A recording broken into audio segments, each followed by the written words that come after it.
रसूलों का तकर्रर। मुक़द्दस मत्ती की अंजील, उसका 9वां बाब 35 ता 38 आयात तक। और यीशु सब शहरों और गांवों में फिरता रहा और उनके इबादत खानों में तालीम देता और बादशाही की खुशखबरी की मनादी करता और हर बीमारी और कमजोरी दूर करता रहा।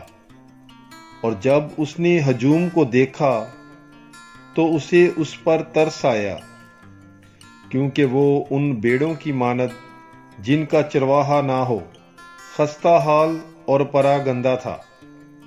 तब उसने अपने शिगिर्दों से कहा कि फसल तो बहुत है मगर मजदूर थोड़े हैं, इसलिए तुम फसल के मालिक की मिन्नत करो कि वो अपनी फसल काटने के लिए मजदूर भेज दे। पाक कलाम के पढ़े और सुने जाने पर खुदावंद की बरकत हो, खुदा का शुक्र हो। God bless you. Bible is life.